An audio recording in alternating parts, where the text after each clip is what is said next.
do Tore tenge se shi ya do Nison do be ni shi ya do Shomo yang sa ka yo da re do na do la she ga ye ra wa na ne de na sho ba mi la re che ka de sa wa she to da dorje be so la me ya sho sung ge ya do tore te ge se she ya do nye so do be ni she ya do shomo yang sa la ga yo da re do na sha da la pa ge ga bo na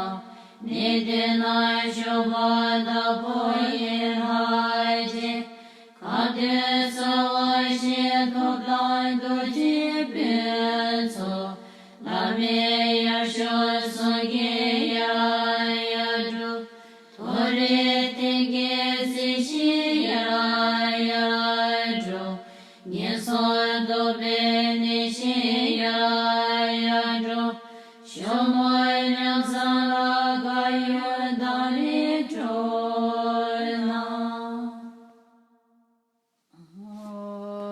she ze ro ja de ma yi do ma ne ja ne ge wa se che la de be be do de da ge jur de ti se la je ba sho ge be de jo ja jo sa ge de ge be ko la de ge mi nga yo ta ja se na shi do jur de do jar be she da she ze de be te ge be no do pe ge ne de wa shi do pe mo le ge de ti ze che da se la bon che sho she ze ro ja de ba yi do ba ne ja ne ge wa se che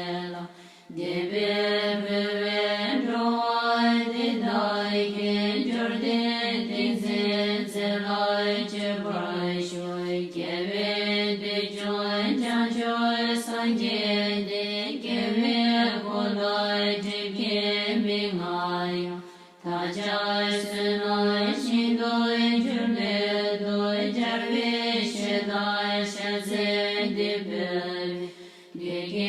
ge be no do pe ge ne de wa chi do be mo le ge de ti ze che da se la no je sho she ze ro ja de ma yi do ba le ja de ne ge wa se che la de be be do de da ge jor de ti se la che ba sho ge be de jo ja jo sa ge de ge be ko la je ge mi nga yo ta ja se na shi do jur de do jar be she da she ze de be de ge be lo do pe ge ne de wa ji do pe mo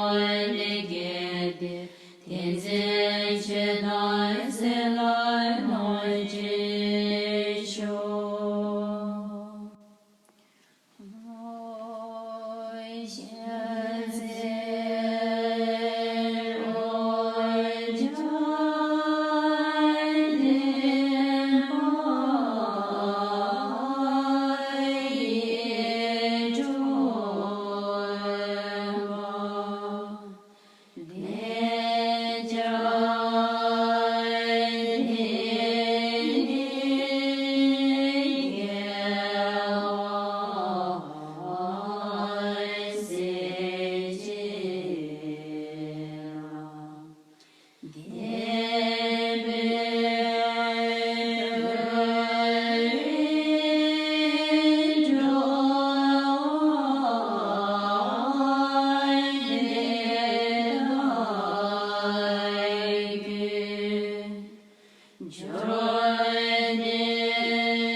Soy que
Namge nyingbo migi chaja che shen lo mo mo pa de la me ku son jo dorje change ko pa ni ne jo de ma jo to san je je ko pa de la sim je tham je ge ju je da su sim je tham je ge pe so be ba di che do mo pa de san je ne ba yap se dan ke dan se ra kin do me je shu Dembra Jujin Dembra Sungwa Gan Sungme Dembra Nige Rangi De Chide Kamde Yunre Barjuroba Molam Seba Dishin Chabarashu Ome Neso Kone Rabjo Ne Kadin Dune Kyasa Sajege Mawa Samne Diro Chube Go Nanse Di Mola Dadro Sho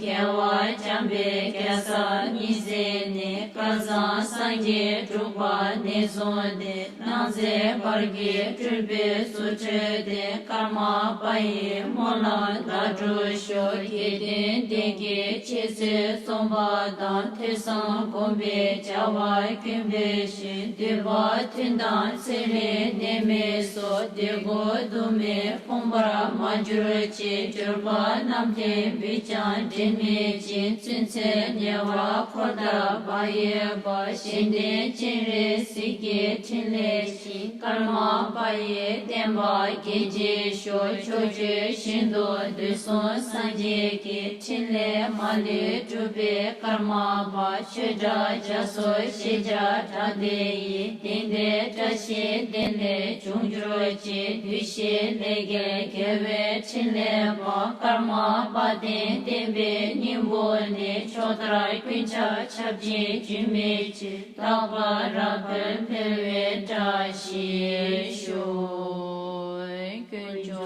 Sungye Demba Dan Sangye Dan Chancho Semba Time Jingye Jingye Labdan Sonye Yongso Zombe Ngatan Chenbo Dan Chuye Inambara Dajen Samye Mechabe Tolke Dede Shindo Drubar Jorji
We will begin with the opening prayers.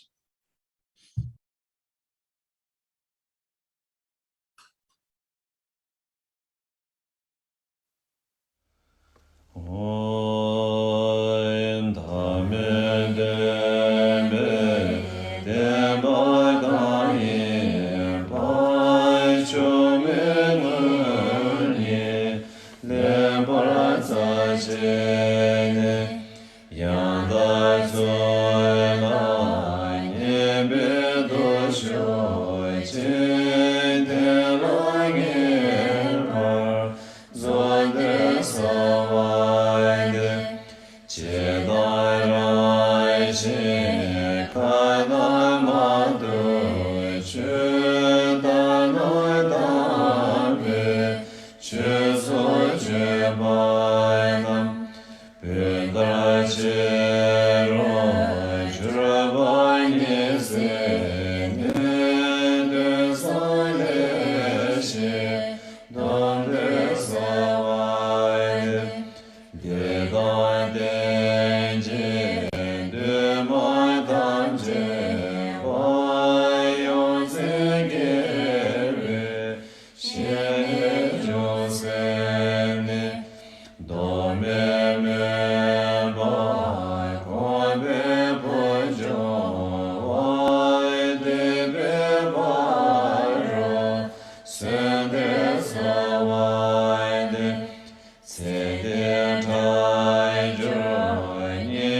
Chashir Chöbe Lüsede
Begin, I would like to offer you all my greetings. I wish that you are well. Today is the 9th day of the Arya Chema Spring Dharma teachings. And so today what I'd like to speak to you about is the 7th good deed from MIKYÖ DORJE's autobiographical verses, Good Deeds.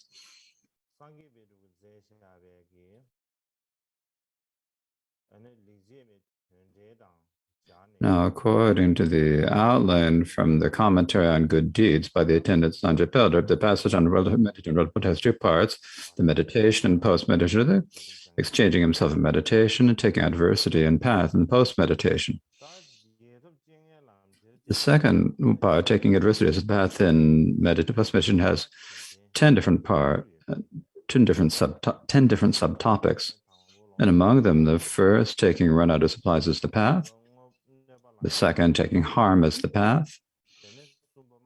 The third, taking speech as the path. The fourth, taking pleas of words as the path. The fifth, taking suffering as the path. And the sixth, taking the benefit and happiness of good intentions as the path. Those 6 have been discussed. And so today we have come to the 7th, taking the acting upon good intentions as the path.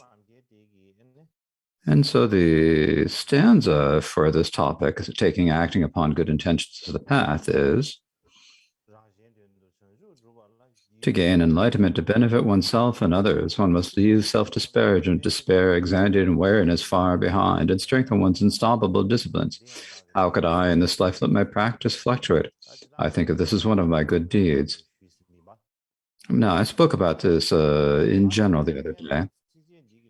But before I give the explanation of this text, the other day, I told a story about Jetson Milarepa.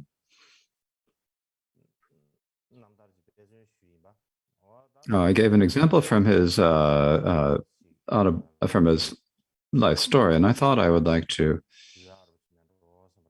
say a bit more about this story and add a few more details.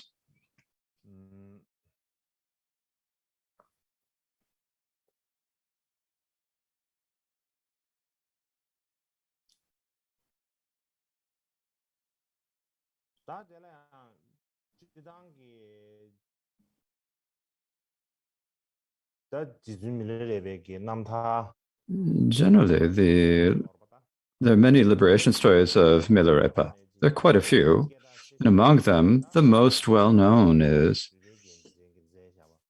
the one written by the Tsangyen Heruka. Generally, when we say the life of Milarepa, everyone thinks of the one by Tsangyen Heruka.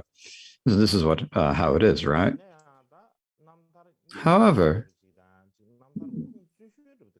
the oldest liberation story and the one of the best sources is not necessarily the one by Tsangyen Heruka.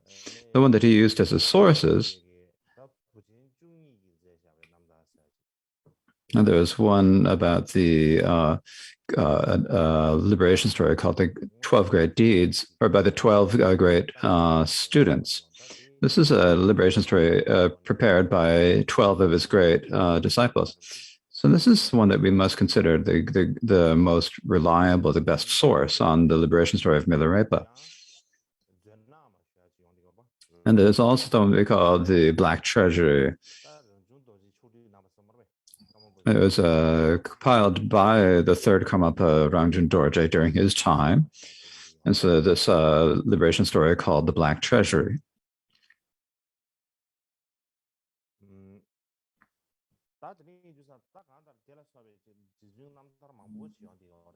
And so there are many different liberation stories of Milarepa, but the story that I explained the other day about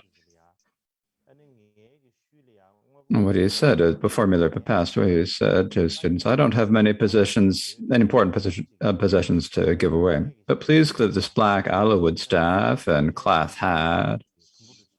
And there's a piece of a cloth that had been cut in pieces to the physician from Dakpo or Gampopa.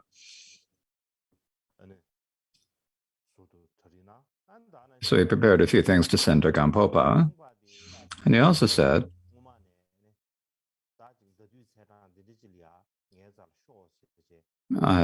before I had told Chungpa to arrive at here by this time, so if he comes on time, please give him these. And if he doesn't,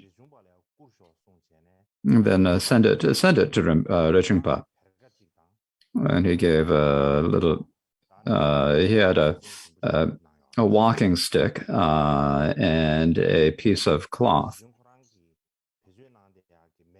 And then there's also a flint and steel that Milarepa had used, to light fires. And he said, give this to Jigung Repa. And he had like an old hat, kind of a tattered pandita hat. And he said, give that to Sabin Repa. And he had the cotton robe that he wore himself, and he said to cut it up into pieces and give a piece to each of the Repas. And not only did he say this, but what he also said, I don't have anything of great value to give you. But in terms of the monetary value, there's nothing valuable here. But and I'm giving each of these things. I think you'd bring each of you a different siddhi or power or accomplishment. So even though they are not valuable, they have a lot of blessings. And likewise, as I said the other day, he said, I have a little bit of gold, he said. A little bit of gold that I have saved up. And so he had a little retreat hut. the little hut where he practiced, and he said, in the back, he's hidden it I've hid it in the back of all of my retreat huts. So after I've passed away, you'll take the gold and distribute the gold to all the students.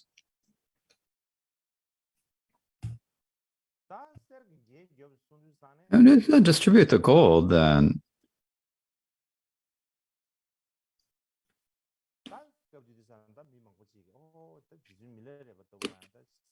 many people thought that someone like Miller must have a lot of gold.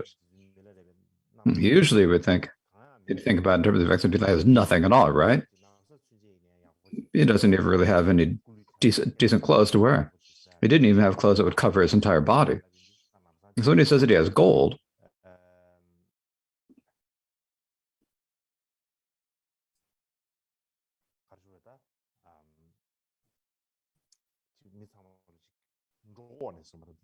so everyone started to this is something that Jack has never thought could have happened, and many people began to like doubt. And some Milarepa at that time, so they had a student called Lexi. And what Lexi said, how could Milarepa have study like this? You can never listen to what people say. And then people say anything at all. And they just end up committing misdeeds. So this is what he said. And basically later, after Milarepa passed away, they did what he said. All the disciples got together and went to look to see where was the gold. And when they looked for the gold, they went to the place where Milarepa said he had hidden the gold, and found that there was something that he'd wrapped up in cotton fabric. When they found it, then everyone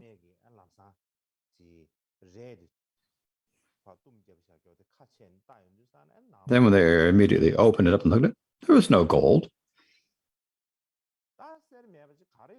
No, there wasn't any gold. So what was there? There were 3 pieces of white raw sugar candies. A letter from Milarepa himself, and also a piece of flint. And the flint is a kind of a special one.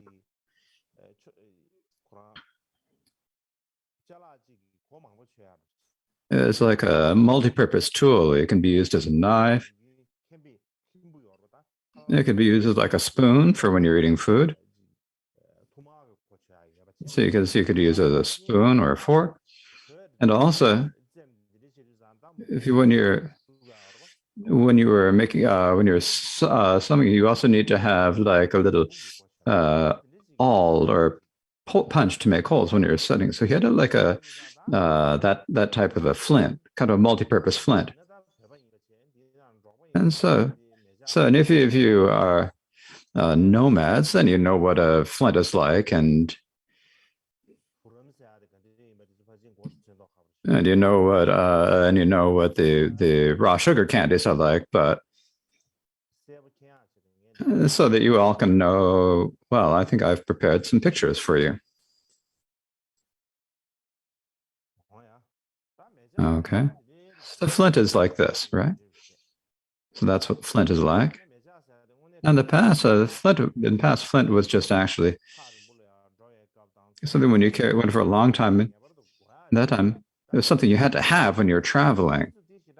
Later, it was not so much. It became like sort of like an ornament that people didn't really have any other uses. Then, like the raw sugar candy, I think the 3 pieces of raw sugar candy were like this.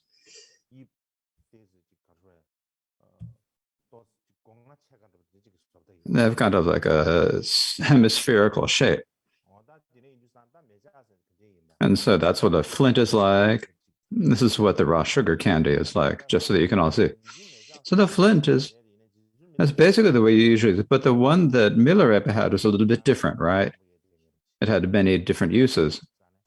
It's because when Milarepa went, when he traveled, he did a little bit tool, right, to light fires, right? And so he had one tool that worked for everything, and so he didn't have to carry a lot of things. In any case, when they opened up this vocabulary, they found these things, and they looked at the letter, and what it said is that cut these sugar candies with a knife, and if you cut it, then definitely there'll be enough for everyone. There'll be enough sugar candy for everyone. And there's also this square cloth, and if you cut it with a knife and you distribute it to people, until the fabric will not run out until there are no more people, he said. Now, the main point is that there are many people who said that I, Milarepa, had gold. It's quite possible people said that, and so stuff their mouths with shit, he said.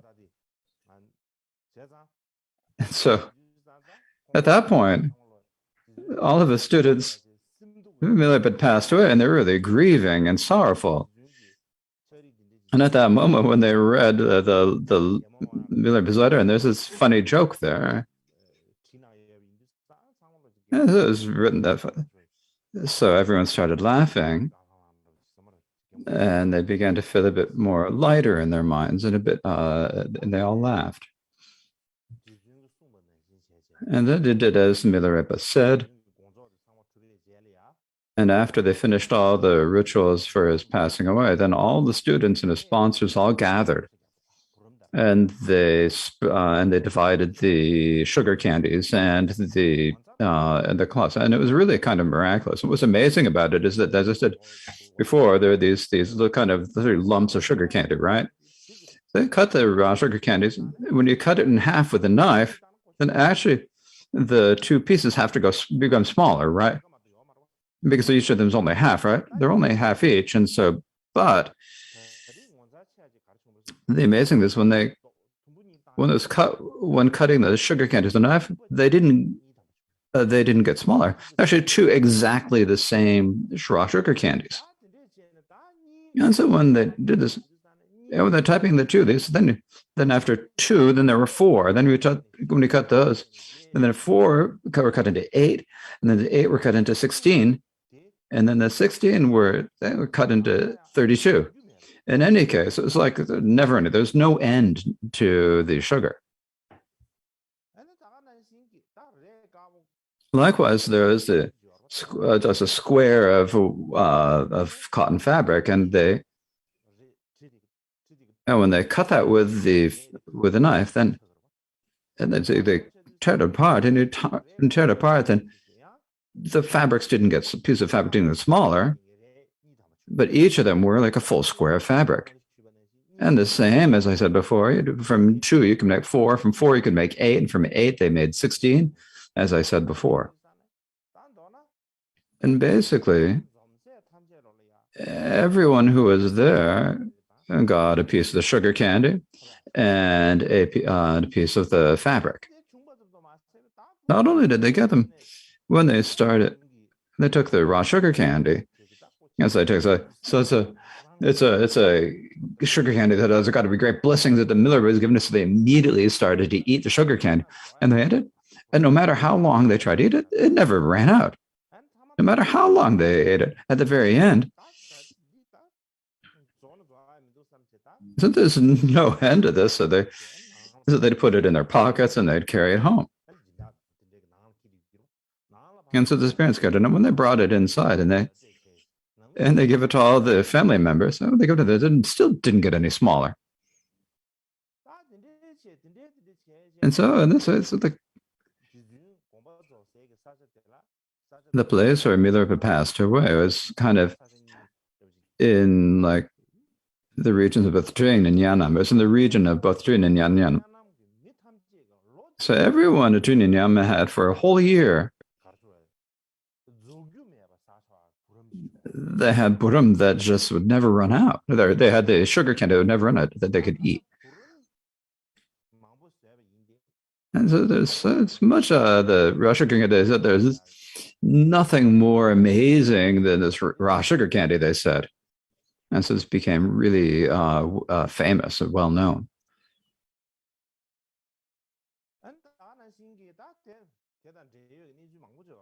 There are many other related events with that.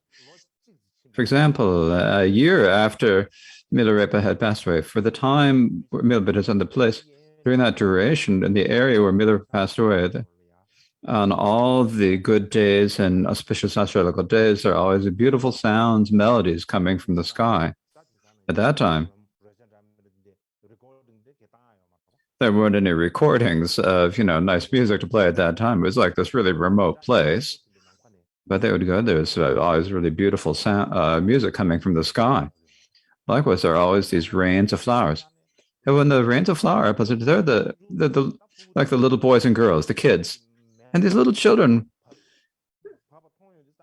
When they saw the flowers, they go run off to catch the flowers. They rushed after each other and pushed each other to get the catch the flowers. And if someone caught the flowers, they wouldn't give it to anyone. They'd run away, and then the ones who couldn't catch one would run after to try to get the flower back from. And so this was also another miraculous event. And so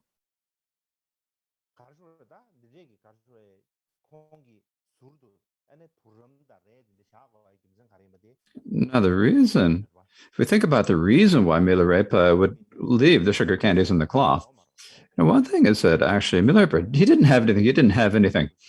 He was like the most beggar of the beggar of beggars. He was even poorer than beggars.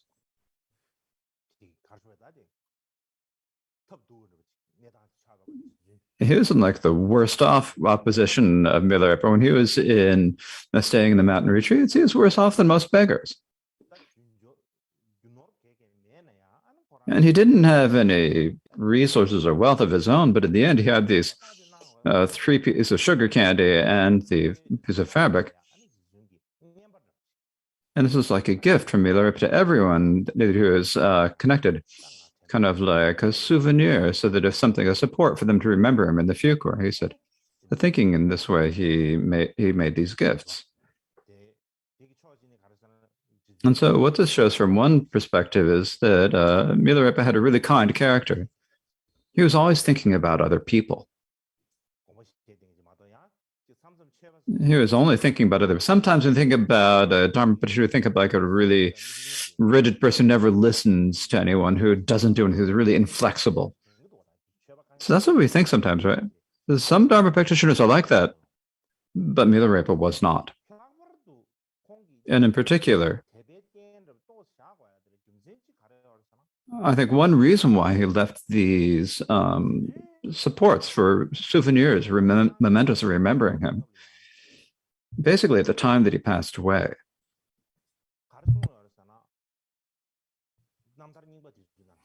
What it says in the old liberation stories, what it says is that after I pass away, he said, for 7 days, just leave me alone. Don't disturb my body for 7 days and leave there. And after 7 days, I will have something to say, he said. And when he said, I have something to say, then the students said, after the million passed away, then they didn't disturb his body. They didn't let people go to it, and they kept it closed off, and they waited for 7 days. And when they came to the 5th day, and some people just couldn't wait. They got an impression, I wonder what happened. They wonder what might have happened. They just couldn't wait. And they said, we got to go take a look, they said. This is what they thought. But the disciples, others just said, no, you can't go. Milarepa gave this the command. He said, you have to wait for 7 days. Don't disturb him for 7 days, he said, right? In English, we say, don't disturb him.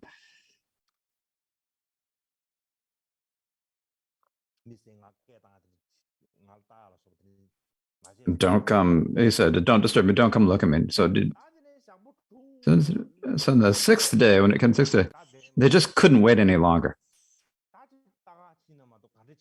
And they thought, we have to take a look. They said, don't go and look. And nothing would. And when they went to look,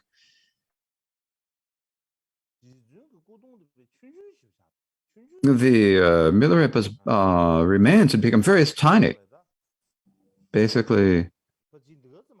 But basically just this size, right? There's nothing more than that. Just like 1 cubit size. That's about how much it was.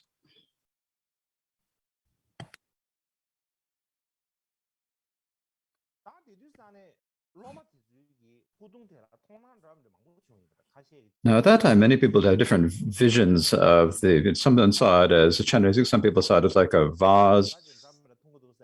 Some people have very different things. So they had many different visions then. In any case, after they had all these different visions, they all thought, if we leave him alone, then this is going to there won't even be any remains left, and if that happens, then we won't have any supports for faith. We won't have any relics or any other supports or any other remains for us to worship.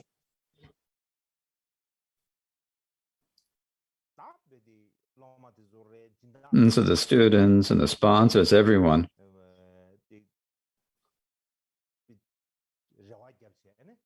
they all decided to have they decided to cremate the corpse, cremate the remains. But usually, what happens when you do the cremation, then there are relics and so forth. But there wasn't anything at all. There was nothing left at all. They all kind of disappeared like rainbows. There was nothing left.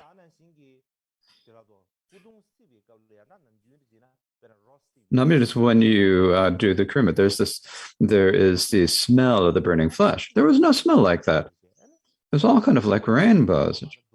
There's nothing left of the remains, and there weren't any relics. And there are many stories about the Dakinis taking all these relics away, but there were no relics. There's nothing left of his remains. There wasn't anything at all left. And so they had no supports for their faith.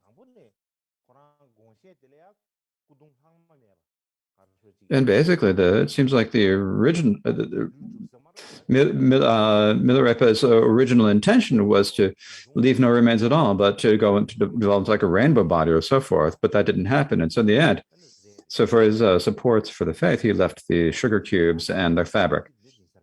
And I think that's one reason why he left them. When he said that, he said, I have gold. So it's like he was actually someone who had no different on the inside or the outside. When you met him, he didn't have any attachment to sensory pleasures, and that's the type of practice he did, just as he does on the outside after he passed away. And so no matter how much you look for him, there's nothing that we could find. He didn't have any wealth or possessions. But the reason why I said that he had gold, it was practice to see how much belief did his students have in him. So I think this is another reason why I must have said this. In any case, I didn't really relate the story well, so I thought I should explain it again.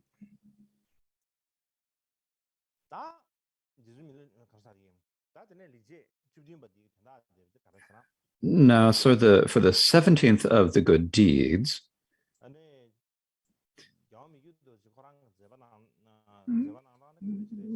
the way that MIKYÖ DORJE performed his own activity and did things,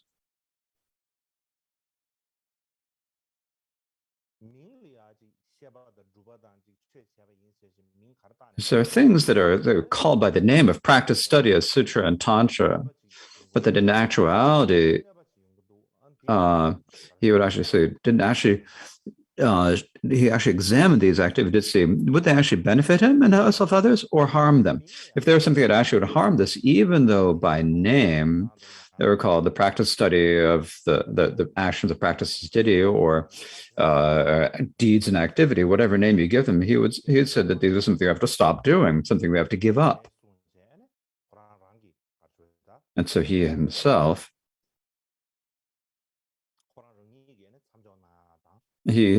stopped doing these actions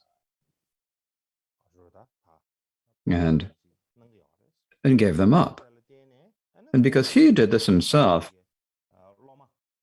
all the students who followed him, the ones who are receptive,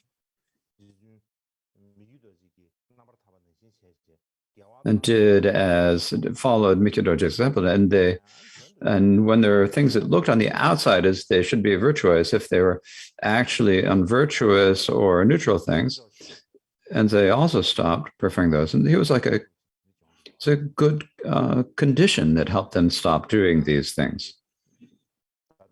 Likewise, MIKYÖ DORJE him also said in his 100 Short Expressions, it's very clearly what it says is, if something actually is best to benefit sentient beings directly, then that's great.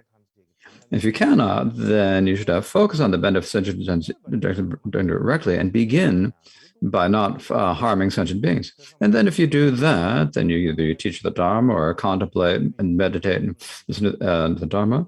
If you gather monks and sustain monasteries, or if you build stupas and statues and so forth, then that's also fine. In any case, if you do all that you can, all your intentions and actions will become causes of achieving great enlightenment. And there's a hope that they can actually cause great enlightenment. If you do not do that, and at the beginning you begin doing the action, you do not have the thought that you're focusing on the benefiting sentient beings, or even if you have the wish to benefit sentients, but when you're performing the action, if it begins to harm sentient beings, then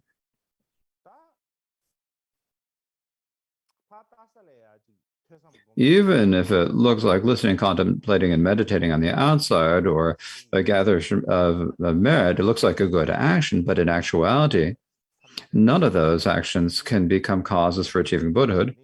They cannot become causes, they cannot bring you to achieve the liberation and omniscience, so you need to stop doing them.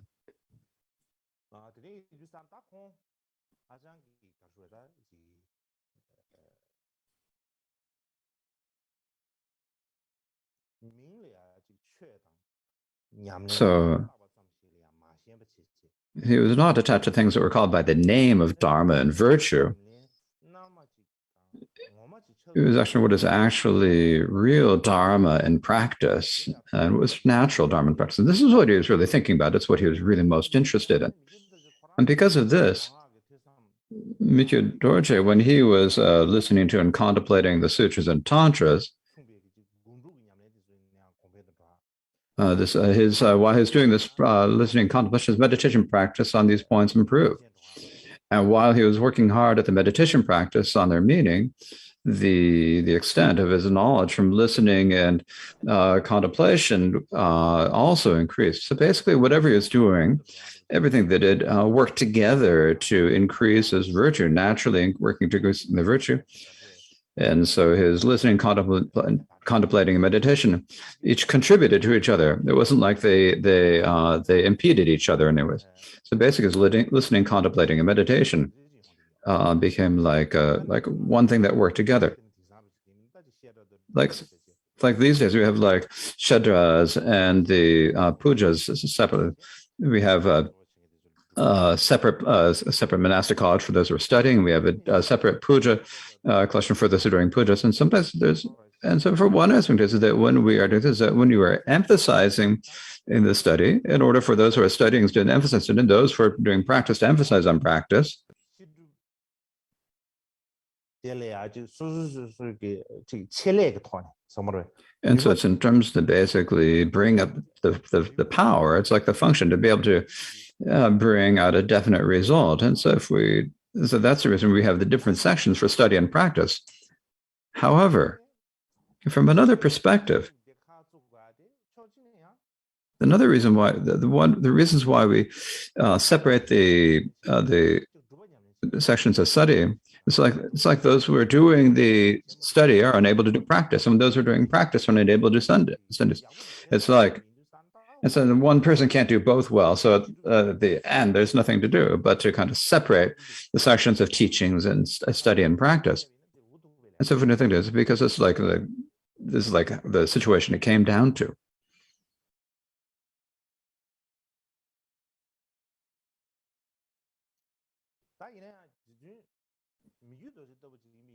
But for someone like MIKYÖ Dorje, at that time in Tibet, it was a very degenerate time. And the people of that time, I'm going to say they really were not very tamed in their beings. They're very difficult to tame or subdue. And so, in his term, he, with great pure intentions for the ascensions of beings and teachings, he would, when he was practicing generosity, discipline, then he would also practice generosity. And when he was practicing generosity, he was also keeping discipline, so that they both work together and they benefit each other. So it's not like when he was practicing generosity, he would forget about discipline or other. It's like they each contributed to each other. And that's why the way he did all his activity and deeds. Likewise, when he was doing the practice of the listening, contemplation, and meditation, the practice of the three types of trainings, or when he was doing the practice of teaching or debate or something, or when he was giving the various different voices of pratimoksha, the bodhisattva, or giving the empowerments, or giving empowerments, giving instructions, or giving transmissions, reading transmissions.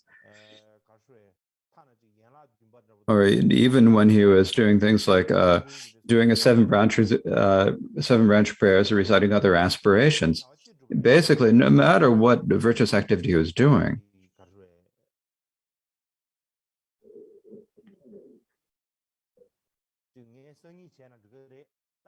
it wasn't something we thought, oh, I can do it to do it, not to. That's not how he was. Instead, and what he did today, what he needed to do today, he did immediately. He had the great diligence to do that. Sometimes he was never discouraged and thought, I can't do this physically or I can't do this mentally. No matter when, at all times, no matter how difficult the job they had to do, he had the thought, I can do this. And that sort of enthusiasm and that sort of confidence that he could do it. And when he was doing these activities, and he had, of course, many adversities and bad circumstances. No matter how many adversities occurred, he always accepted the hardships and he faced up to them. So he had this sort of patience to be able to do this. And he also had the equanimity that allowed him to kind of overcome the hardships. And he also made his ultimate dedications that everything he did was to bring all sentient beings to enlightenment. And when he made the dedications, you could say that there was these are dedications that were free of the three spheres, as you could say, or that were imbued with this realization of emptiness. In any case, even when he was doing irregular things like walking around, or when he was lying down in the evening, no matter what sort of action he was doing, it's like he was never free of the view, meditation, and conduct of great enlightenment. No matter what activity he was done in his entire life, he made all of them become for the benefit of sentient beings, and he focused them for the sake of sentient beings and the teachings. That was an example that he gave. Likewise, when he said, this is an action that will benefit sentient beings, this is an action that will harm sentient beings, he said,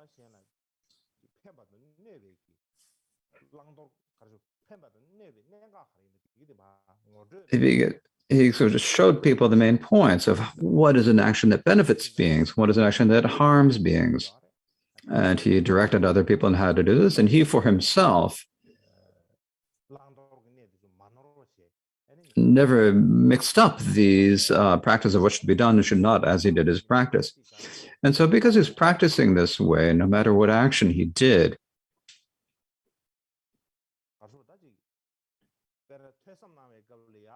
like, for example, when he was doing listening and contemplating, it's like it was no meditation. It wasn't like that. Because of the power of his listening and contemplation, his meditation naturally increased. And while I was doing the meditation practice, his understanding of listening and contemplation increased. The breadth of his knowledge increased. And so they each contributed to each other. And no matter what adversity he faced, he was never like squeezed by it or harmed by it. And so all the practice things that he did, they all contribute to each other and they all were beneficial. And they all became something that would benefit other sentient beings.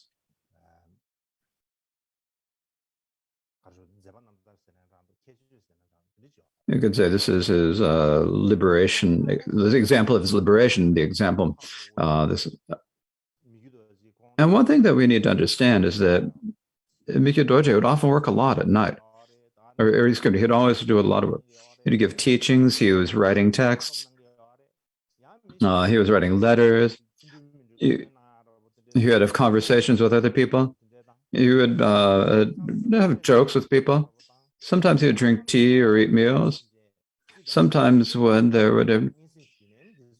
he would hear what people have to say about his own individual and general activities, and he'd give discussions.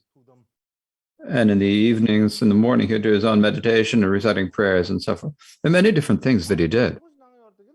And while I was doing all this, and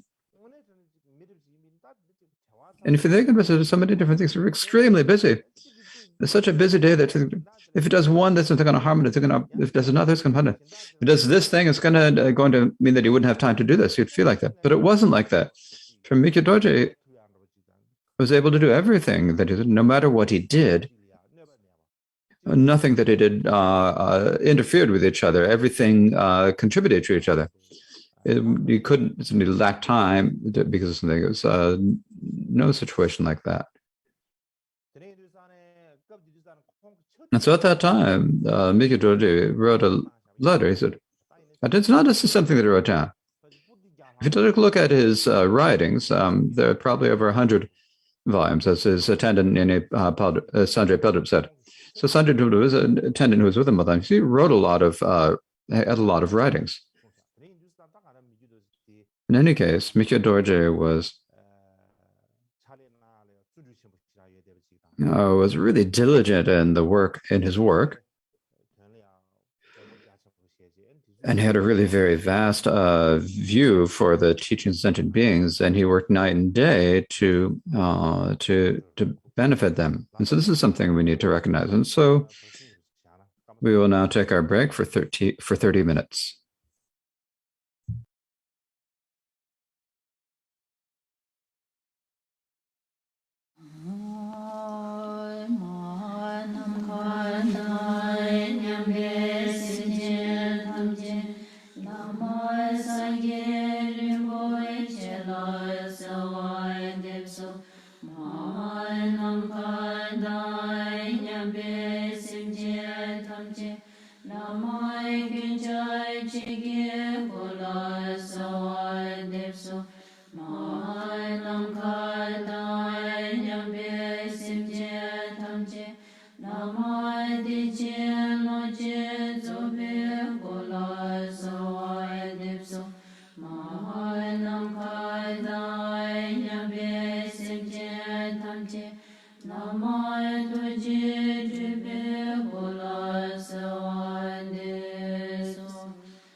Mahai Nam Kadai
Sanje jancho semba da lama dorje lobe da yeda haso kordai je de son de shemale ni shere rai je ba da ni she je wa chaja da je wa bum da do jo de me de je do ne ne ne me le gom ma nam la be do je se gong she so se she ne jing ye la do so o me te la po zan me ga sam wo jo sa pa ra na samai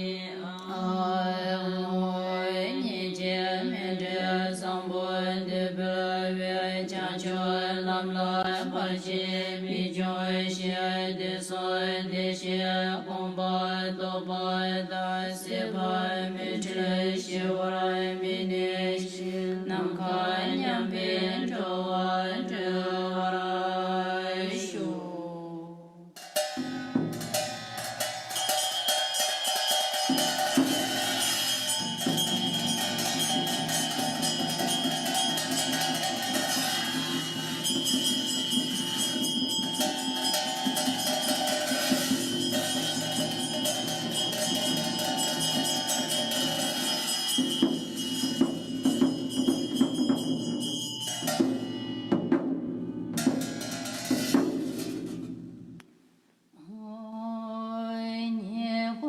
Che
Changla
나서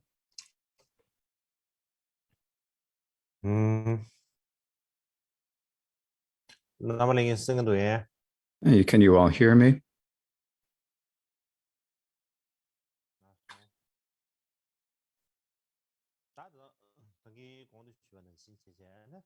As I was explaining before,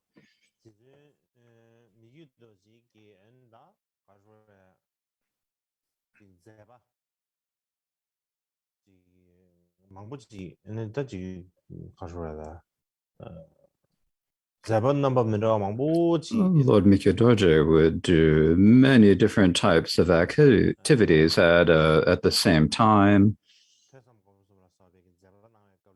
or when he was doing listening, contemplation, meditation, one would not prevent it from doing the other. Starting one would not prevent the other. And there are many such situations. And because of this situation, MIKYÖ DORJE, what he said about in his own song, he wrote these words. If you look from outside, there's nothing I do not do. If you look from inside, I'm free of doing anything. If you ponder it, it's not the object of mind. Who can fathom the nature of Yangshin Sarma? So the main point of this is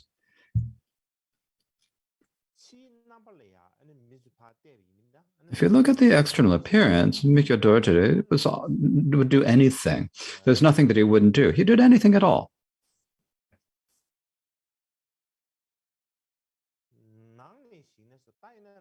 But if you look from inside, if you look at the actual thing, that should mean not just the external appearance. If you examine his actual meaning of it was free of doing anything. Without any thought at all, he was able to act. And so whatever, in this way, he was free of any action. This is his realization, you could say, or the fact that he was always resting in meditative equipoise. If you pondered, it's not the object of mind. So if you think about it in terms of the actual ultimate, then the way MIKYÖ DORJE performed his activity is inconceivable. It is unfathomable and quite amazing. So who can fathom the nature of Yangchen Sama? So Yangchen Sama is another name for MIKYÖ DORJE. MIKYÖ DORJE had many different names. Yangchen Sampo, Mingyur Sampo, and many other such names. And so at that time, he used the name Yangchen Sarma and said, who can fathom the nature of Yangchen Sarma? So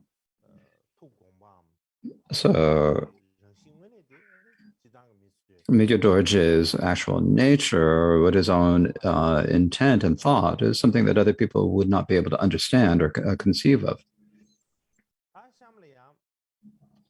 Now, next, I would like to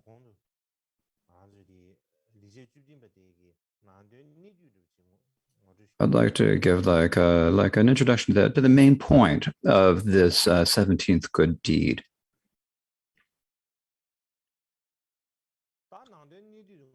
And so if we take like to give it the two main points, there are two main points to summarize this good deed. And the first of these is that practice is a 24-hour job. That's the first thing that we need to think about. And the other thing is that we must be able to combine various different types of practice. So these are the two main points. And so the first is that practice is a 24-hour job.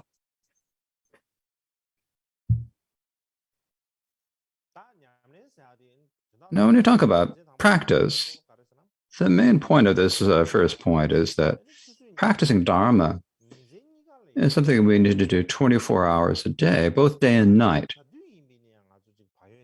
At any time, we need to use our mindfulness, awareness, and carefulness. That's the point. So what we need to first understand is, the first thing we need to understand is, how should we understand Dharma practice? So practice, if we talk about it easily, it's like a system of training our mind, or familiarizing or habituating our mind. It's like a system for making your mind familiar, habituated to something. So when you're practicing, what are you practicing? It's a changing our action of body and speech, exchanging our actions of body and speech, and training our mind. We have to correct and edit our mind. That's what we mean. And so when we are giving our mind training, or when we're habituating it to something, only doing it one time isn't enough. It won't change anything. You have to do it repeatedly, over and over again. You have to train over and over again. Only then can you actually affect any change.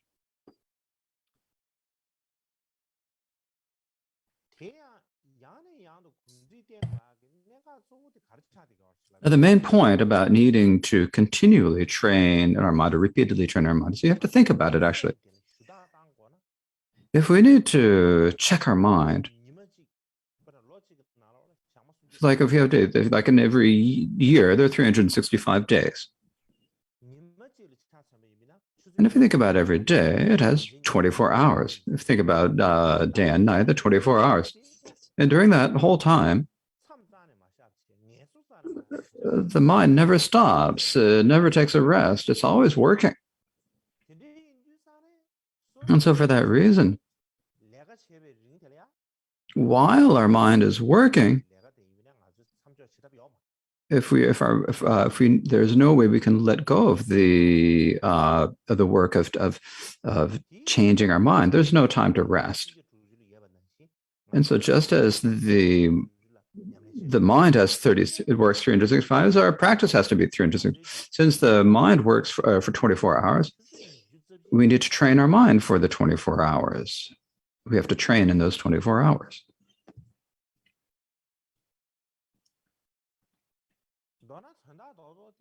So the main point is we need to change our life into practice and then make our practice into our life. So we have to make the practice into our human life, and then we need to make our human life into our practice. So in order to understand this, we need to have an analogy. So if you get a little fat, you get really fat, and the doctor says you have to lose weight or it's not good.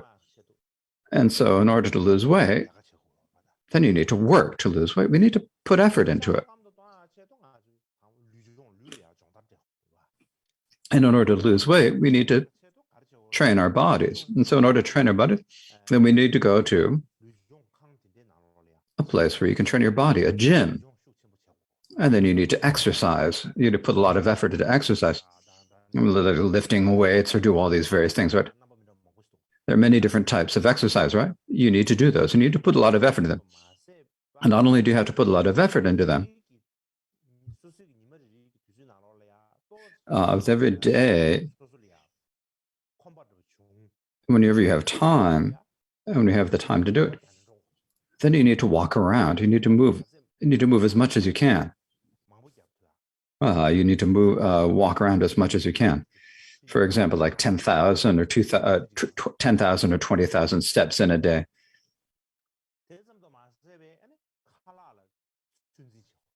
And also, you need to limit your food. You have to. You can't just eat anything at all. You have to control your food. If we don't do that, and we go to the gym for an hour each day, and then for an hour we do work hard at exercise, like as hard as we can, and then and all the rest of the time we just sit on, we lie on our bed or sit on a chair without moving at all. It's not okay. And if in addition, then we eat a really fatty food and sit there like that,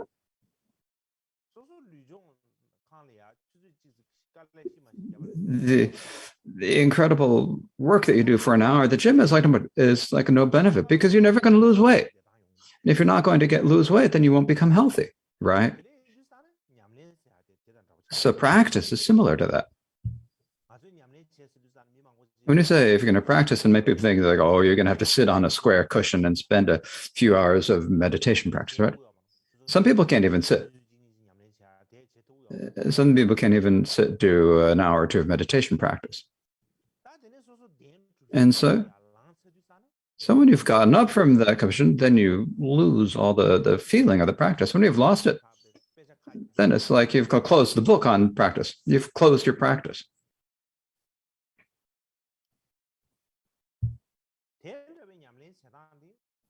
And practicing like that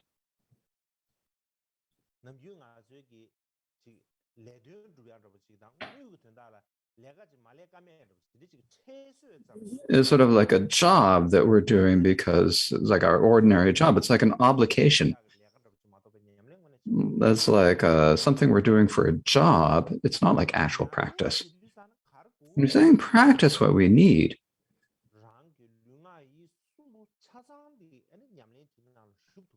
what we need to do is for our practice to fully involve our entire body, speech, and mind, and to be able to bring all of the powers of body, speech, and mind to bear on the practice.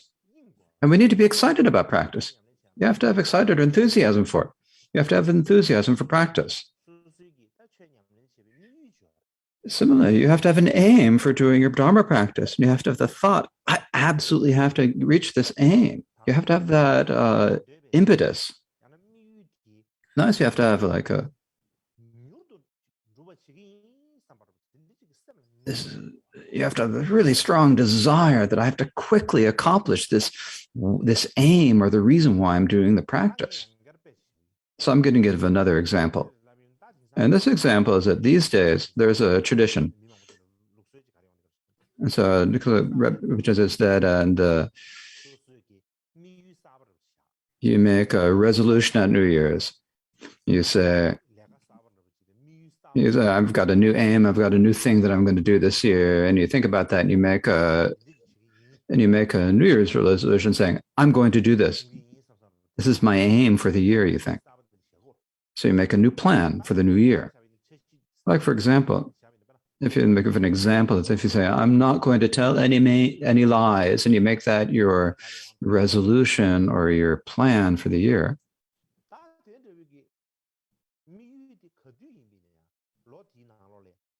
Then within that year, all the time, at any time during that, you also need to remind yourself of that at the time.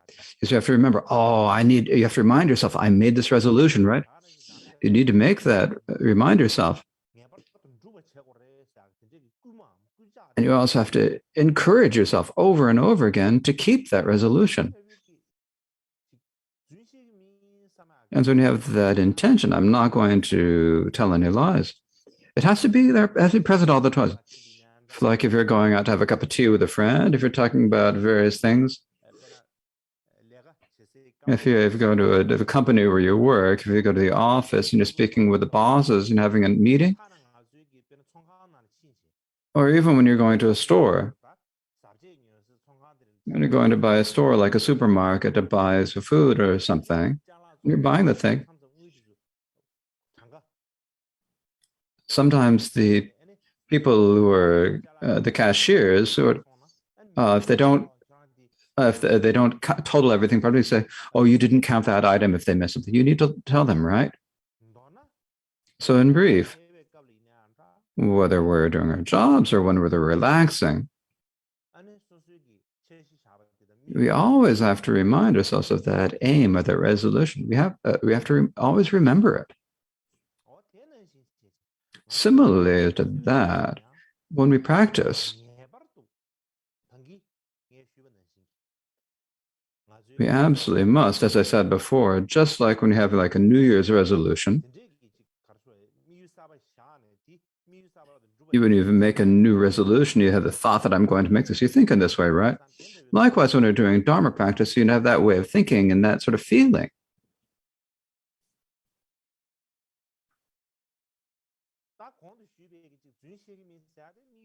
The resolution I gave is just like one sort of resolution, one aim. But when it's saying practicing the Dharma, it's not that easy.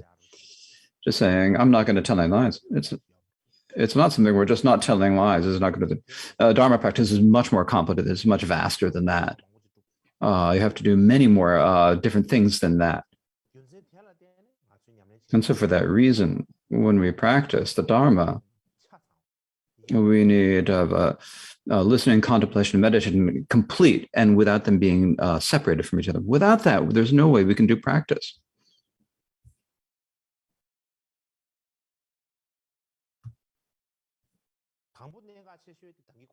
So the main point, as I said before, is that when we are doing our practice, while we're practicing, the practitioner themselves has to have a special way of thinking and a special attitude and a special feeling. If you have like no feeling and no idea about it, if no enthusiasm or excitement about your practice, if you never think about practice, if you have absolutely no feeling about practice, there's no way you can actually practice the Dharma. So what is the attitude you have to have? It's the idea of, I need to improve myself. We need to think of improving ourselves, making ourselves better people.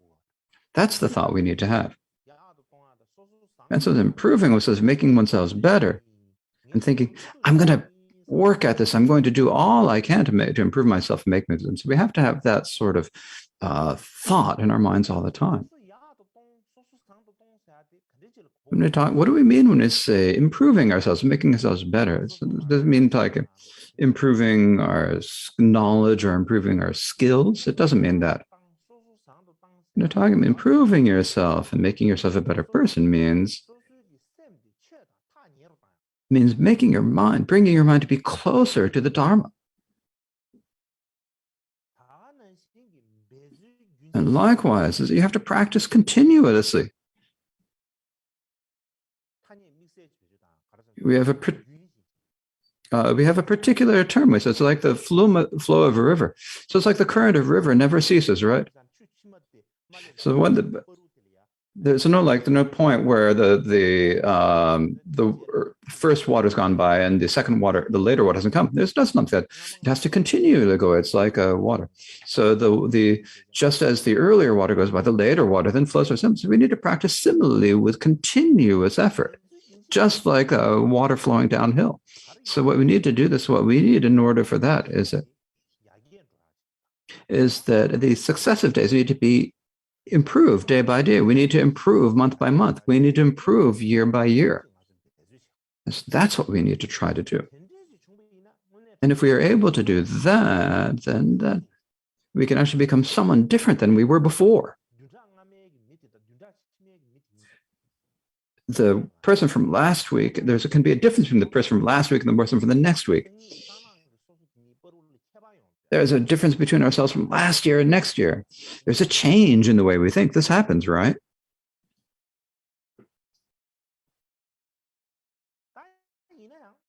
Now, but when we talk about working hard, the difficulty we have is that no matter who you are, sometimes you get a little bit bored and lethargic. You get bored and think, I got to rest. Maybe I need to relax a bit and play a game or have some fun. Anyone thinks that, right? Because we get tired, right? So when we're doing the practice, sometimes you're working really hard, and when you're exhausted,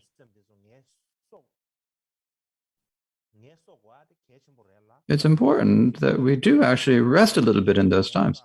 And it's okay to rest in those times. And it's necessary to do so. It's important. But when you're saying resting, well, nothing, we need to be careful about it. If we aren't careful about it, then that rest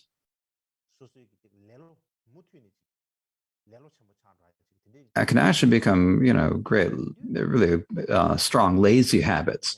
So when we're practicing hard, it's important that we always remind our mind, and it's important that we keep that attitude, no matter when. They have to have that thought, I'm a Dharma practitioner.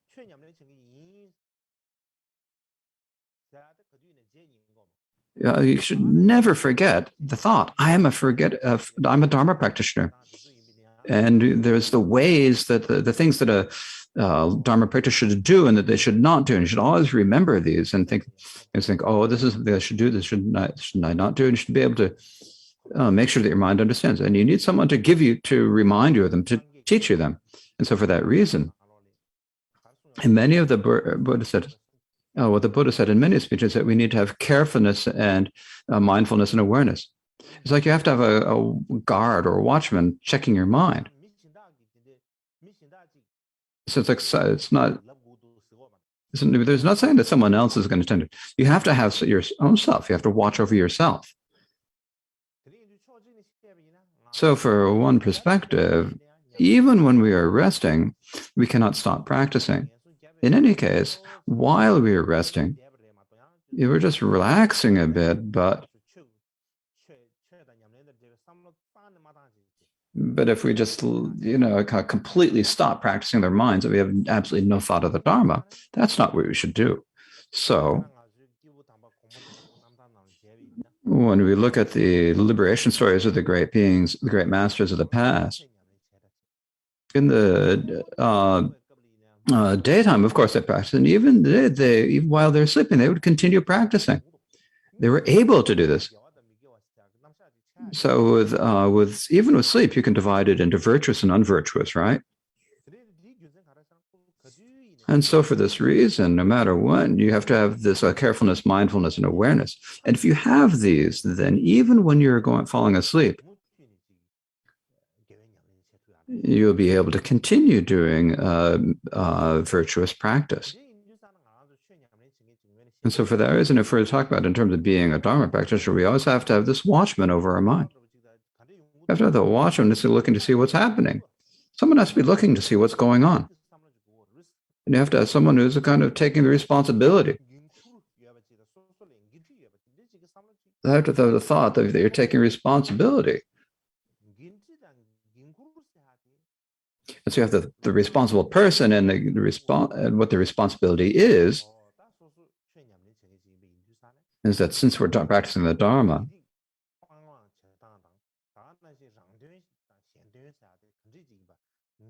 we need to recognize what are virtues that we need to do and the misdeeds that we need to avoid. We need to recognize what is a self-interest and what is altruism. And we need to then be able to do what we should do and not avoid what we should not do. And we should always take interest in this or pay attention to this. And so this is our responsibility. And so if we have that kind of way of thinking, then whether we're eating or lying down, or chatting with WeChat, or if we're looking at a post on Facebook, we need to be able to think like this. We have to have that responsibility in our mind. If we're sending pictures to someone else, or when you're sending them videos or messages, or when you're speaking with other people, at all times, you have to have that feeling. No matter whatever we're doing, whether a major job or a minor job, in our minds, so we have to have the thought, that we're practicing dharmas, and we have to have the feeling that we're taking responsibility of being a Dharma practitioner. So this is a feeling we have to have. And then when we have that, in addition to not harming others, we must also think about helping other people as much as we can, doing dharmic practices, working for harmony in Buddhism and putting effort into spreading the teachings. And so then when we have that, we can put effort into these activities, right? And then the second point.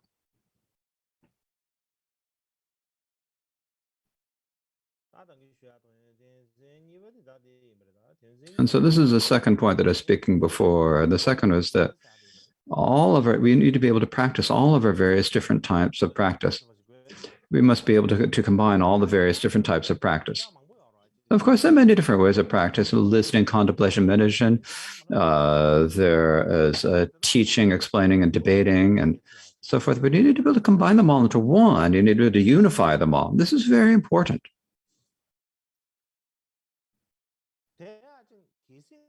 If we were to always listen to a lot of Dharma teachers and go to the teachers and listen to a lot of teachers and take one empowerment transmission after another, and eventually what's going to happen is they're going to get bored and think, oh, there's no point to that. So it's possible we'll feel like that at some point.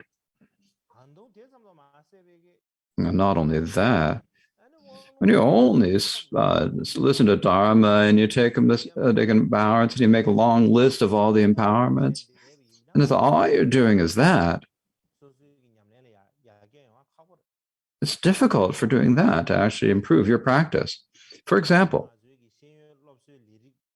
if you're thinking about education in schools, schooling and education. For example, in a school, if you take an example from the way education and what teaching is done in schools. When in a school, then the teacher teaches the lesson, right? And if the teacher only talks and the students only listen, and the students never think at all about the meaning of what's being said,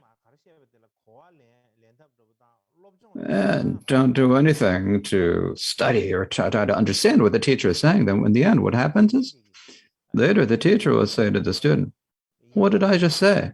Please say again." And then the student's going to be unable to answer. And the reason is because they haven't kept it in their minds. The teacher is always speaking, and it just looks like this noise in your ears. It's like, It's like it's just going right through. It's going in one ear and out the other. It's like just the wind passing by ear. It's just like the sound happened. I heard the words, but what he said, I didn't take into consideration. I didn't keep that in mind. And so when the Buddha says once again, what did I say? Then you have like nothing to say. Later, when you take the exams, if the question is just a little different, if they just change the question a little bit, you're going to be unable to answer. Because and the reason is you haven't taken any interest in what the teacher said and you haven't studied it.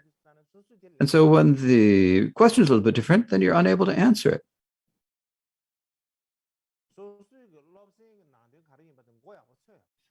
You don't understand the topic that you were studying. Similarly to that analogy, when we're practicing the Dharma, the Guru teaches us the Dharma. And when he's teaching us the Dharma, if we only hear with our ears and do not think about it at all, then what we say with this, we have a term for this, a particular term. It's like teaching a parrot to recite manis. It's like a parrot, right? If you teach the parrot to recite manis, now they don't understand the meaning, and so the parrot will be able to learn how to say Om Mani Padme Hum. They'll know how to say it, but it won't be. Does the parrot understand the meaning of Om Mani Padme Hum? It's difficult. Probably won't understand. And generally, some parrots, not only do they know the words, they actually can understand it. But if you talk about Om Mani Padme Hum, it's a really complicated, it's a very high level. That's something that's beyond their level of understanding. So for that reason, it's extremely important for us to combine all our practices of listening, contemplation, and meditation. So we need to say listening, contemplation, and meditating. And then we also have the three types of prajna that come from listening, contemplation, meditation. So we've got two different things. We've got listening, contemplating, meditation, and then there's also the prajna that's born of listening, contemplating, and meditating. We have these two things. And so I think I'll speak about this in brief. I'll give a brief introduction to this.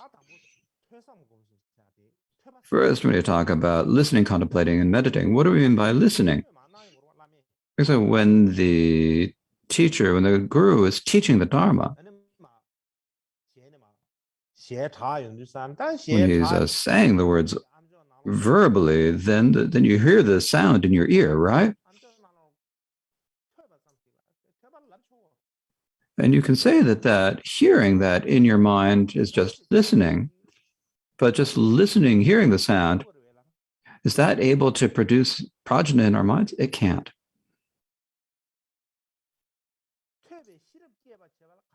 In order to develop the prajna born of listening, what we need is that not only do we have to hear the words that the Lama says, we also think a little bit about the meaning that we have heard, and then develop a little bit of understanding, to develop a good understanding of them. Even if we can't get a good understanding, we have to have kind of a gross understanding, general understanding up to some degree. Only when we're able to do that, then you say that you've developed the prajna of listening, because you understand something. That's when brings the prajna. If you don't understand and aren't aware, then that's not prajna, is it? And so that's how you develop the prajna born of listening. So that's listening, and the prajna born of listening. And then there's contemplation, and the prajna born of contemplation. So contemplation means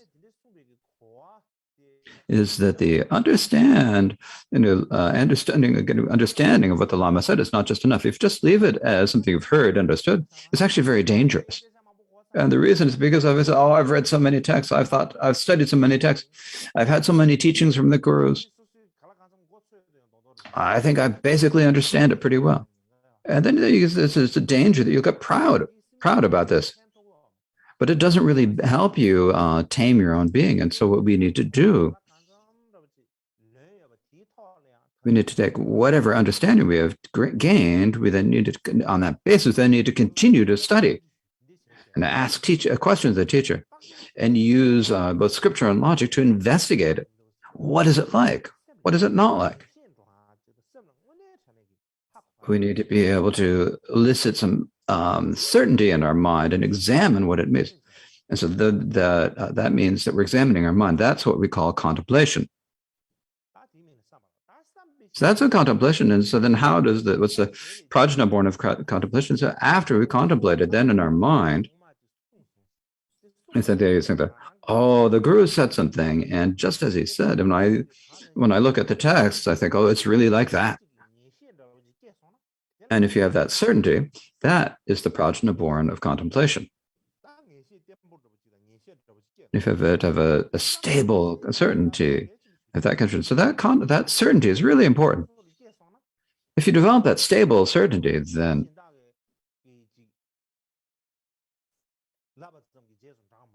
you won't just follow what anyone else says,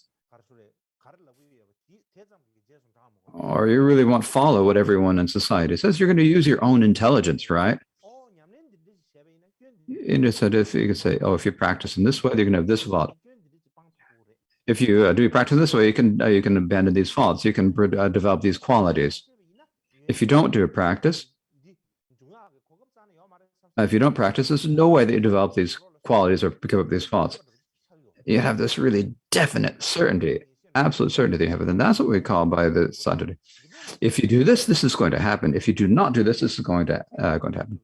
There's a real certainty of what's going to happen. And then this is what we call the certainty. And if you develop that type of certainty, then you'll be able to develop the prajna born of contemplation. Then after that is meditation. And when you talk about meditation, you see you've developed the certainty. And then in addition to what the Lama said, you've looked at study, you've studied, you've examined it, and you think that this is really it. And so you have that sort of decisive feeling in your mind, and that decisiveness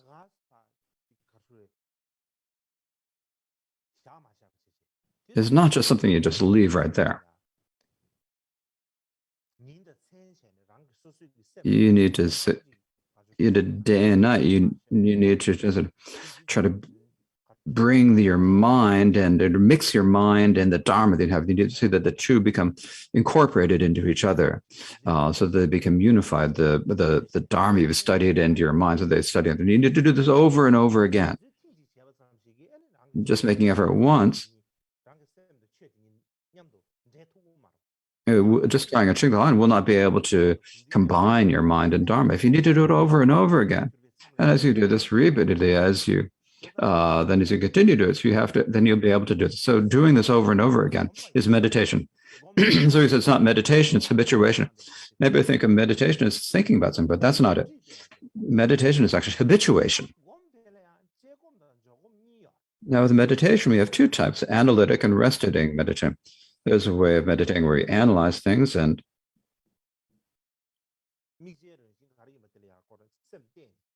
then directing your mind, and then directing your mind, or focusing your mind one-pointedly on this. Now, I don't need to speak about the difference between analytic and rest meditation today. But in any case, the meditation born of meditation is that when you have when you have repeatedly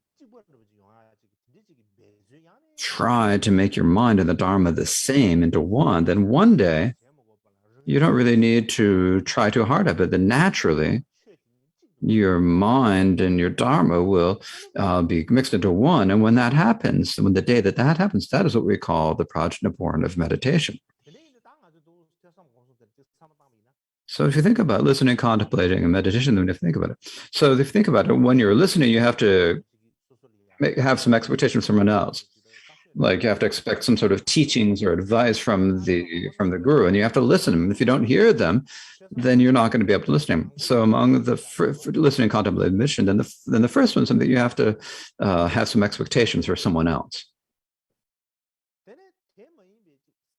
But the other two, contemplation and meditation, are things that you have to do yourself. You don't need to have to put an expectation on others. There's something you have to do your own. Whether you're able to do it or not is up to you. You don't need to wait for anyone else to do them for you. If we look at this, what we can understand is that whether our Dharma practice goes well or not, if you divide it into three parts, one third depends on the Lama, and 2/3 depend upon yourself. And the reason for this is that listening, whether you can listen to the Dharma depends on the Guru, but contemplating, whether you contemplate or not, or whether you meditate or not, is up to you if you did it. And so you have to, if the Lama does the meditation in place of you, it doesn't help you at all, right?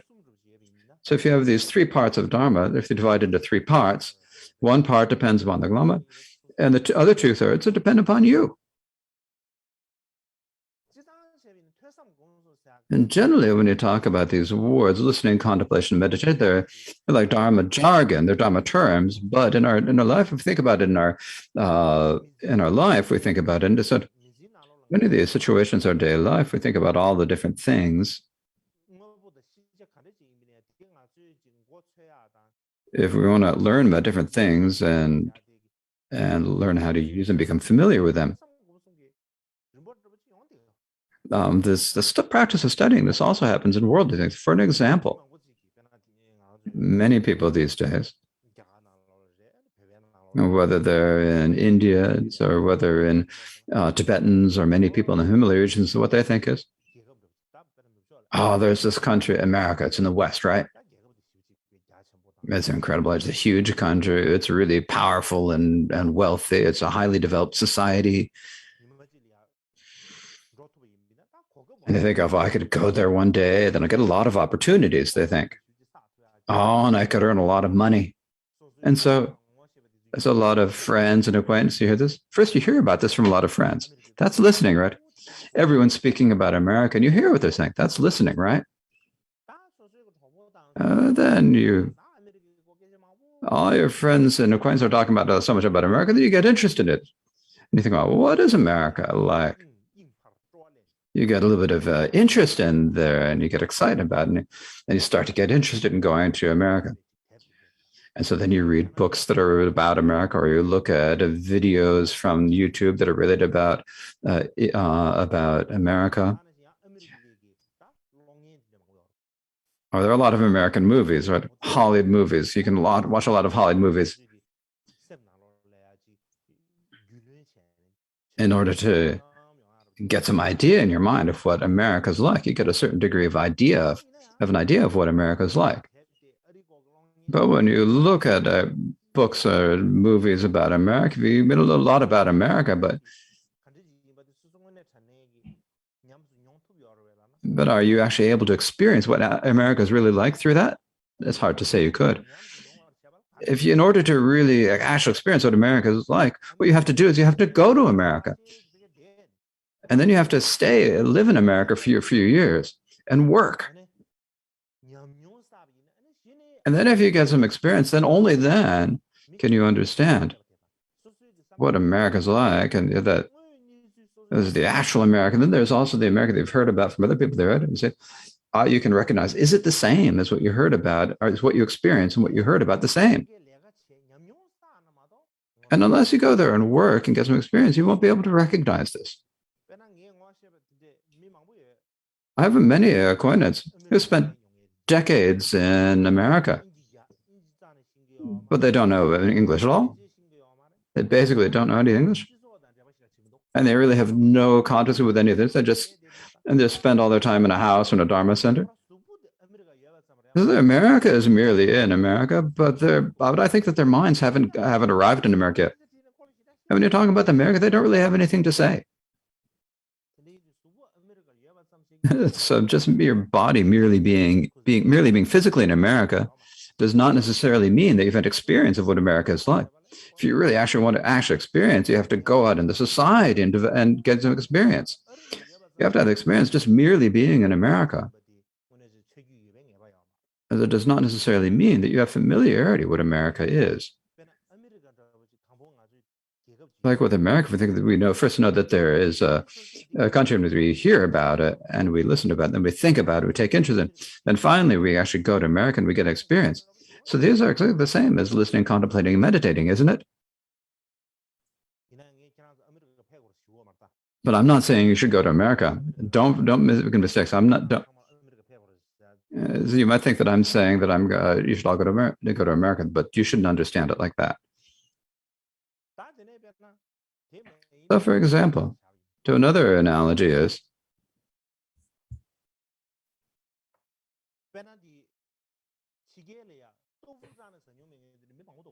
there are a lot of people who have never eaten tofu at all. You know, like that we make out of soy. Sometimes you can talk.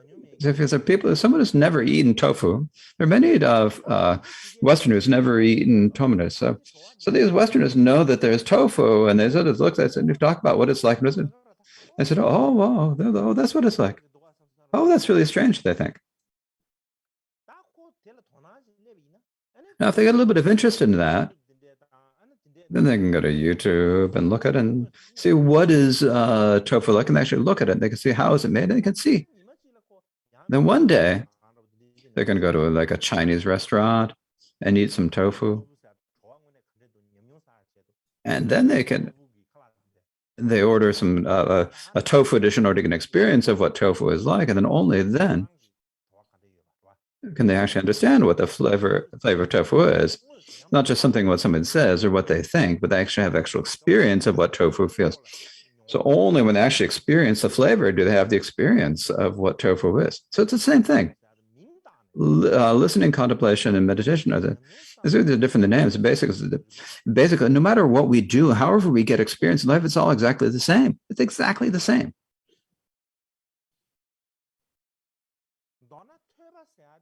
So basically, listening means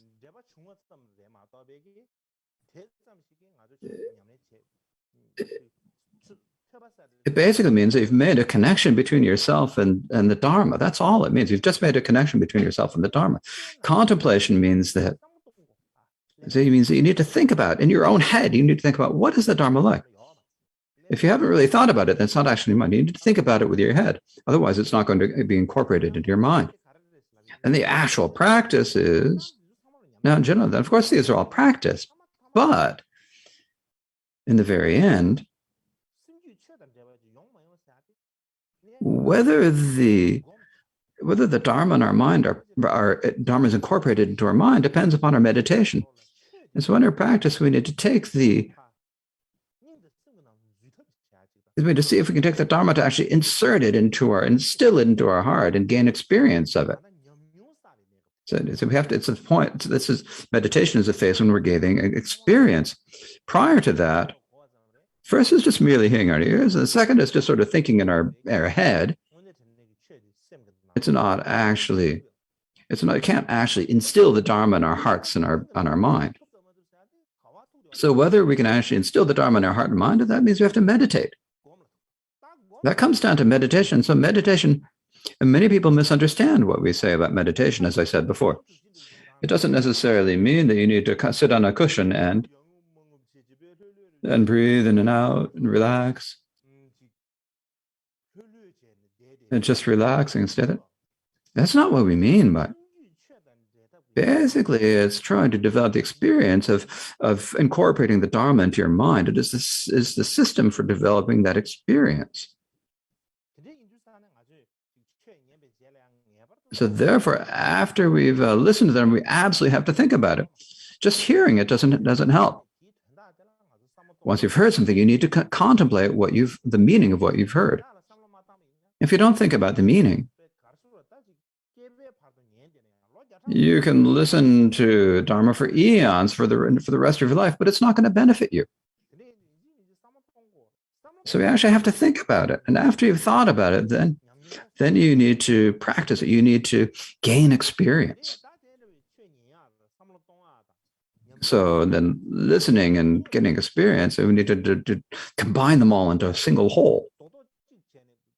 When you make a single whole so that they all come together, so you have some but not the others, then that's not okay. If you do one and not the other, then there's no benefit for us. So we need to have the practice that is complete with all three of listening, contemplating, and meditation. If we practice with all three of listening, contemplation, and meditation, then we can improve our minds. And there's a hope that we become a little bit different. If we don't do that, and if we only do listening and contemplation but never do meditation, there's no benefit for our practice. Likewise, if we only do practice but we don't do If we say our meditation, but we've never done a listening contemplation, we don't know. We don't know what experience or what we're doing. And so there's no way that that'll work either. Likewise, not only must our listening contemplation never be divorced, but we also have to complete the 6 transcendences. And the reason for this is because we say that we're going to achieve the state of Buddhahood, right? And what do you mean about the state of Buddhahood? It is a Buddha means someone who can benefit others without effortless and spontaneous. Someone who can, so who can benefit others without any effort at all and complete spontaneous? It's the Buddha. Bodhisattvas can only benefit others if they put effort into it. But the Buddha, because the Buddhas have the complete qualities of abandonment and realization, they're able to effortlessly and spontaneously benefit others. And if we want to come to that level, then we need to gather all the things that we need, all the perfect. So we need to work from all different aspects to come that way. If we improve in some areas, but in others, then they're not going to work out. And so because Buddhahood is like the perfection of abandonment and realization, so we need to work at this from all in all aspects, in all areas. For example, if we look at the Jataka tales, then these stories tell us many stories about practicing genocide and being disciplined, there are Jataka stories about being patient, Jataka tales about being diligent, and Jataka tales about him practicing jhana, and Jataka tales about practicing the prajna. So we did all sorts of different practices of all the different practices. And so these are the practices, still the stories of what he did in the previous lifetimes before he became Buddha. And even in the last lifetime when he woke to Buddhahood, even when he was a Buddhahood, he did a lot of study to a very high level. And what this shows is that as he left the luxurious royal lifestyle, and then he spent off to become, for the life of a monastic, living on alms, and then he practiced discipline. Then he spent 6 years practicing understandings and practicing dhyana, meditation. Then after that, he achieved meditation. And then he gave a lot of dharma generosity. He was generous with the dharma, right? Later, when you talk about when Devadatta caused him harm in various ways, he was patient with Devadatta. And so even within his lifetime, the lifetime where he woke to Buddha, he did the practices of all 6 paramitas. Similarly, if we look at the various incarnations of the Karmapa, they did many different types of activities in their life. For example, if you take MIKYÖ DORJE, for example, MIKYÖ DORJE himself, he only lived to the age of 48. For example, many of us, there are quite a few of you getting close to 40, right? If we think about this, so really actually 48 is not, it's actually very close to where we are now, right? He didn't live for that very long life. But he did many different things in his lifetime that amaze us and inspire us.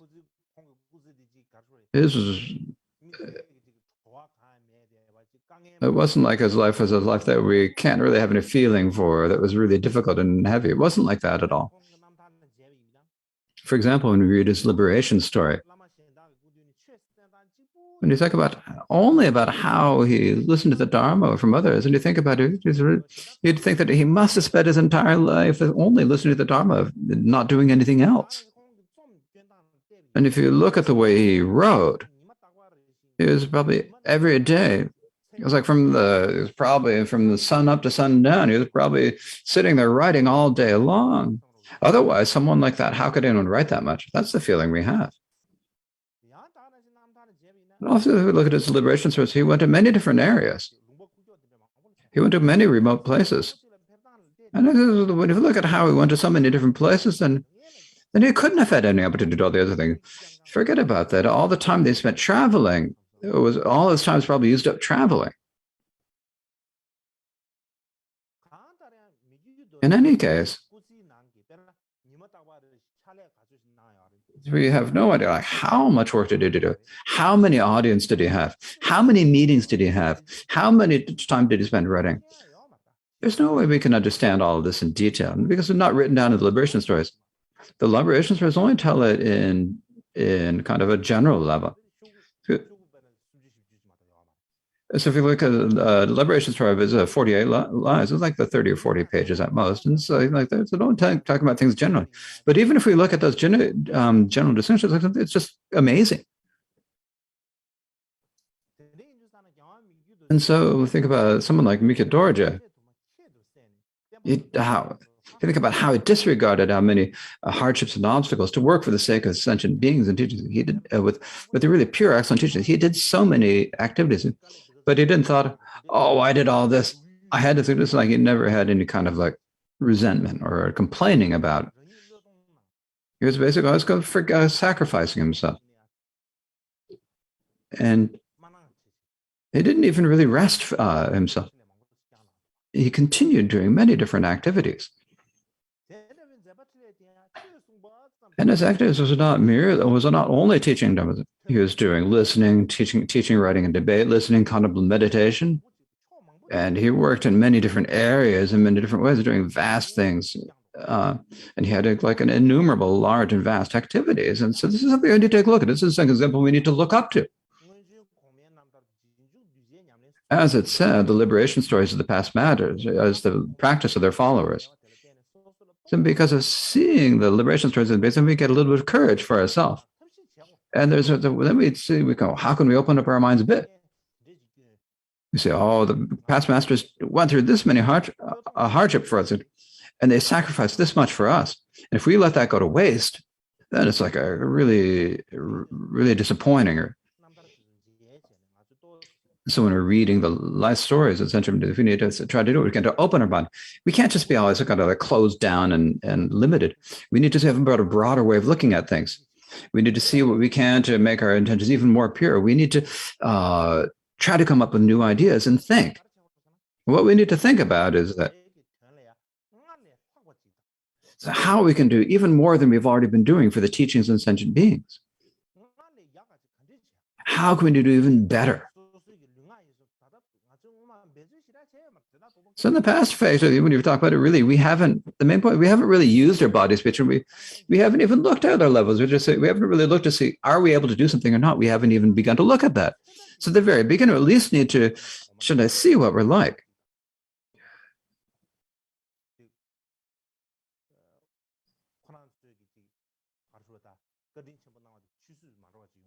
So as not to waste the kindness and the efforts of all of the great masters of the past. And so I think striving for this is really important. So I think it's probably better to leave it there for today. So now we'll have the dedication prayers.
多年皆我